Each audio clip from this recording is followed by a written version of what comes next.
आज जो हम डॉन का एडिटोरियल कर रहे हैं वो है करेंसी क्राइसिस। पहले हम देख लेते हैं जी करेंसी क्राइसिस है क्या, आप इसको डिटेल से देखते हैं। करेंसी क्राइसिस बेसिकली है कि रिजल्ट किस वजह से होता है कि अरसे से जब आपका बैलेंस ऑफ पेमेंट डेफिसिट आपका चल रहा हो, ठीक है, इसलिए इसको बैलेंस ऑफ पेमेंट क्राइसिस भी कहा जाता है। और इसका नतीजा क्या निकलता है, किस चीज़ में कल्मिनेट होता है, ये डिवेल्यूएशन जो हो जाती है करेंसी की उसमें कल्मिनेट होता है। और उसमें उन्होंने कहा है कि जी फाइनेंशियल इंस्टीट्यूशंस और गवर्नमेंट जो है ना उसको मुश्किलात का सामना होता है, अपनी जो डेट ऑब्लिगेशंस हैं, जो आपने कर्जा लिया होता है उसको वापस करने में मुश्किलात का सामना करना पड़ता है। और उसके नतीजे में यकीनन फिर क्या होता है, हमारे पास माशी बहरान आ जाता है, तो इसकी वजह से करेंसी क्राइसिस की वजह से। तो इस हवाले से करेंसी क्राइसिस एडिटोरियल है।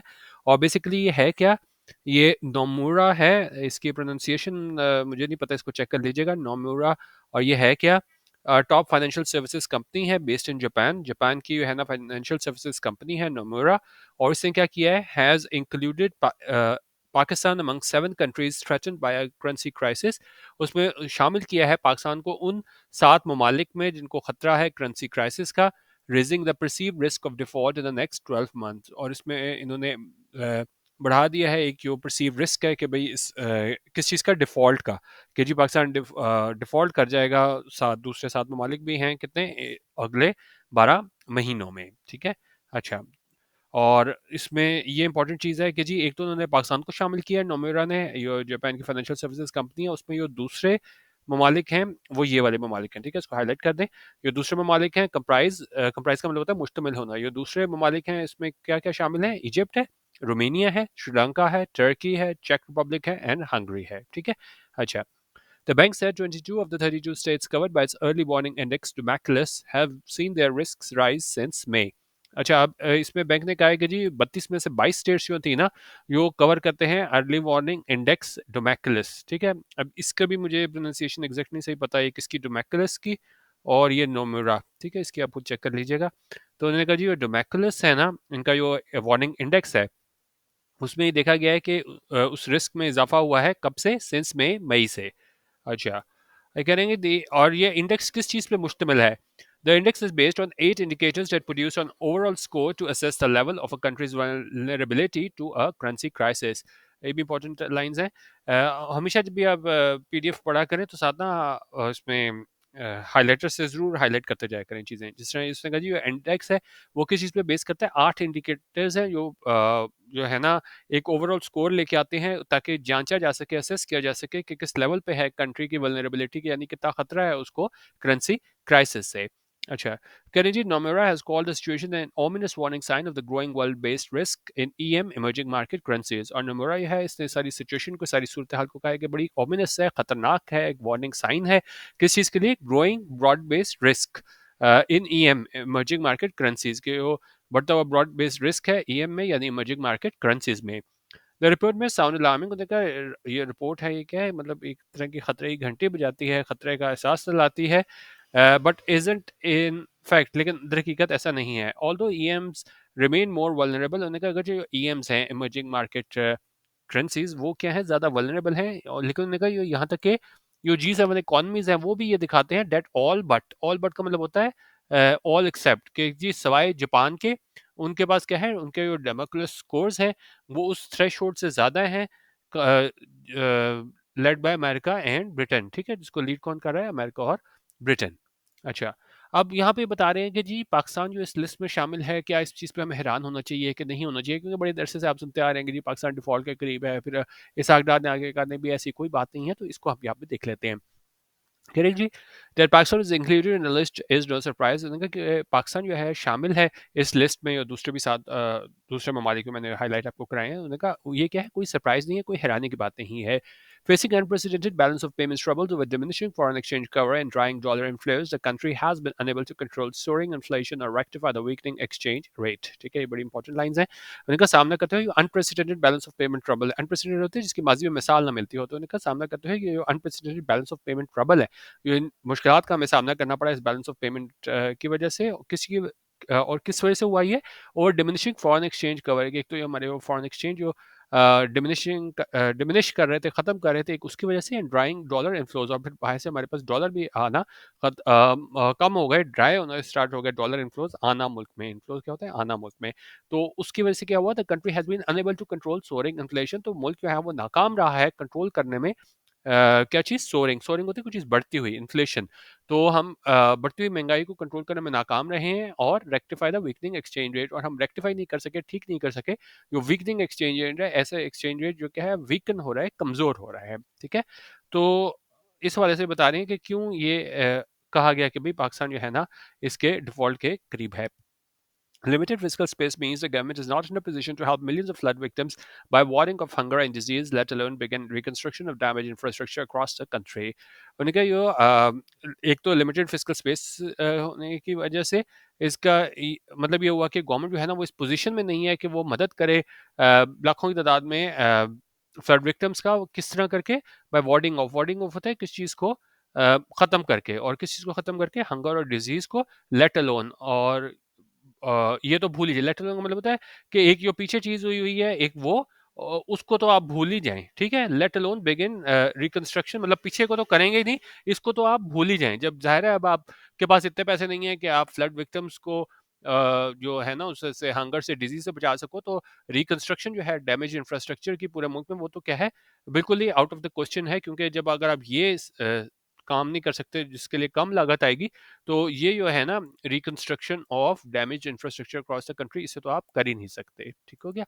अच्छा, अब कह रहे हैं जी on top of that. On top of that का मतलब होता है बेसिकली, ये नेगेटिव कॉन्नोटेशन में ज़्यादा यूज़ होता है कि अगर हम कहें ना कि जी इस वैसे यूज़ होता है इन एडिशन टू, लेकिन यूज़ होता है नेगेटिव कॉन्नोटेशन में, समथिंग अनप्लेजेंट अगर हो। जिस तरह अगर एग्जांपल देखें, we missed the bus and on top of that it started raining. एक तो हमने बस मिस कर दी, एंड टॉप ऑफ दैट, और उससे बढ़ के क्या हुआ? It started raining. ठीक है? अच्छा, तो अब ये चीज़ें अच्छा वो कह रहे हैं जी ऑन टॉप ऑफ दैट, ये बाकी सारी मुश्किलात तो हैं ही, लेकिन और क्या हुआ? ये पॉलिटिकल टर्मोइल है, ठीक है? ये एक सियासी कन्फ्यूजन है, अफरा तफरी की सूरत हाल है, is deepening negative perception about the near to medium economic and currency outlook. ठीक है? तो बाकी तो हमारे पास मसाइल थे ही, ये बैलेंस ऑफ पेमेंट इशू, फिर ये सैलाब की वजह से मसाइल, लेकिन जो पॉलिटिकल टर्मोइल है उसने भी जो है ना जो परसेप्शन था near to medium term economic and currency outlook, वो क्या है? बहुत ज़्यादा मनफी रहा वो रुझान। It is nothing short of a miracle. उन्होंने कहा ये किसी मौजज़े से कम नहीं है that a nation of 220 billion souls has not experienced a full blown currency crisis like Sri Lanka so far। उन्होंने कहा ये मौजज़े से कम नहीं है कि जो नेशन है, मुल्क है हमारा 220 मिलियन लोगों का, उसने एक्सपीरियंस नहीं किया है full blown currency crisis. Full blown होता है कुछ चीज़ फुली डेवलप्ड हो, तो हमने वैसा बहरान का सामना नहीं किया जिस तरह श्रीलंका ने किया अब तक। ठीक है? तो अब तक उन्होंने कहा ये मौजज़ा ये है कि हम इस बहरान से, फुल ब्लोन करेंसी क्राइसिस से बचे हुए हैं। अच्छा, अब कह रहे हैं जी in spite of being based on Pakistan's key economic and financial data, the Nomura model still signifies perceived risk, just like the credit default swap, rather than something imminent।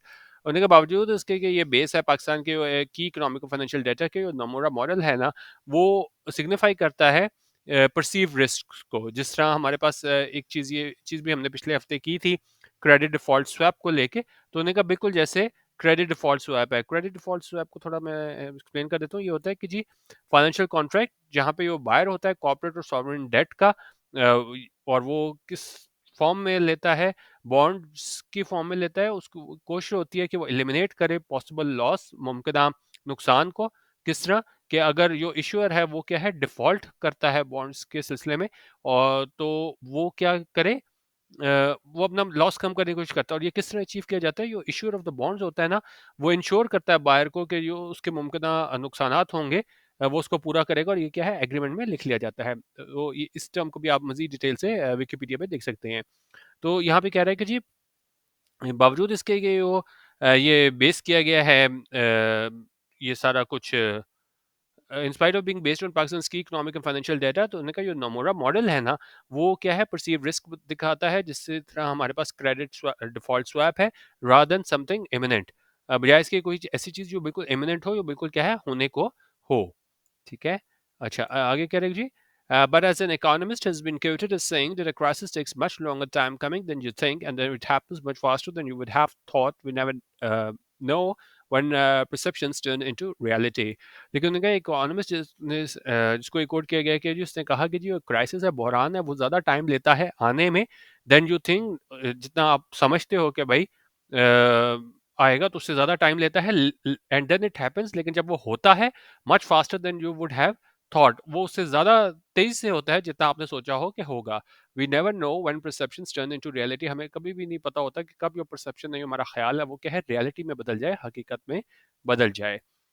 Finance Minister Isagdar has consistently brushed aside concerns about defaulting on foreign payments, और उनका Foreign Minister Isagdar भी है ना, उन्हें लगातार भी है ना ब्रश असाइड किया। ब्रश असाइड करें, किसी चीज़ को इंपॉर्टेंट ना करो, आप बिल्कुल कैजुअली लो, उसको नहीं नहीं ऐसा कुछ नहीं होगा। तो इसने भी, जो फाइनेंस मिनिस्टर सागदार है, उसने लगातार इसको रद्द किया है, इन कंसर्न्स को, इन खदशात को about defaulting on foreign payments के जो डिफ़ॉल्ट कर जाएगा हम, ठीक है, दिवालिया हो जाएगा फॉरेन पेमेंट्स में। तो उसने बिल्कुल इस चीज़ को, इस परसेप्शन को रद्द किया है इसहाक डार ने।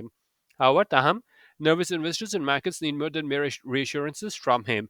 लेकिन उन्होंने कहा जो नर्वस इन्वेस्टर और मार्केट से है ना, उनको ज़रूरत है इन रीअश्योरेंसेस से कुछ और ज़्यादा की। रीअश्योरेंसेस होते हैं, आप किसी को किसी के तहफ़्फ़ुज़ात आप दूर करते हो, ठीक है, क्योंकि ज़ाहिर है जिसने इतनी इन्वेस्टमेंट करनी है तो उसको सिर्फ ज़बानी तसल्लियों से उसको कुछ नहीं होगा। तो उन्होंने कहा इसहाकडार बेशक कह ले कि नहीं जी ऐसा कोई मसला नहीं है, डिफ़ॉल्ट का कोई प्रॉब्लम नहीं है, लेकिन जो नर्वस इन्वेस्टर्स है और मार्केट है, उसको ज़रूरत है तसल्लियों से और ज़्यादा किस चीज़ की ज़रूरत है। The start of the next IMF program performance review for early disbursement of the fund's stalled tranche and other multilateral assistance would do a lot to stamp out negative perceptions of a looming default crisis. उनका ये शुरुआत है अगले next IMF programme की performance review की, ताकि हमें जल्दी डिसबर्समेंट की जाए फंड की, और वो वाला फंड जो क्या है, स्टॉल ट्रांश है, जो मतलब रुकी हुई ट्रांश है, किस्त है, और दूसरी मल्टीलेटरल असिस्टेंस है, ठीक है, जो मदद है, वो डू अ लॉट, वो बहुत मददगार साबित होगी। जो स्टैंप आउट होता है किस चीज़ को ख़त्म करना, ठीक है। तो उन्होंने कहा एक तो ये रुकी हुई ट्रांश है, किस्त है, वो अगर हमें IMF से मिलती है और उसके अलावा हमें दूसरी मल्टीलैटरल असिस्टेंस मिलती है, वो एक अहम किरदार अदा करेगी उस चीज़ को ख़त्म करने में। वो जो नेगेटिव परसेप्शंस हैं, मनफी ख्याल और रुझानात हैं, किस चीज़ के, of a looming default crisis के लूमिंग होती है कि बिल्कुल मंडला रहा हो, बिल्कुल करीब हो, कि डिफ़ॉल्ट के नतीजे में होने वाला बुरहान बहुत करीब है। तो उन्होंने कहा इस चीज़ के, इस परसेप्शन को ख़त्म करने में बहुत मदद देगी अगर हमें ये रुकी हुई अब ट्रांश मिल जाए IMF से, और दूसरी हमें है मल्टीलैटरल असिस्टेंस मिल जाए, तो ये बहुत अहम किरदार अदा करेगी, ठीक है। तो बेसिकली ये एडिटोरियल हमारा किससे मुताल्लिक था, ये हमारे पास नमूरा है टॉप फाइनेंशियल सर्विसेज, इसमें और ये जापान बेस्ड कंपनी है, और इसने पाकिस्तान को शामिल किया उन ममालिक में जिनको ख़तरा है करेंसी क्राइसिस से अगले 12 महीनों में, ठीक है। तो ये आज का एडिटोरियल था। बाकी हमारा DMI editorial paid WhatsApp group join करना हो तो 0312 419 1070 यहाँ पे आप व्हाट्सएप कर सकते हैं, और आप 200 रुपीज़ ईजी पैसा पर मंथ में हमारे एडिटोरियल ग्रुप में शामिल हो सकते हैं, जहाँ daily editorial video, Dawn highlights, PDFs, international magazines और दूसरे डॉन हाईलाइट्स जो है ना, वो शेयर होते हैं। वीडियो देखने का बहुत शुक्रिया। अल्लाह हाफिज़। पाकिस्तान जिंदाबाद।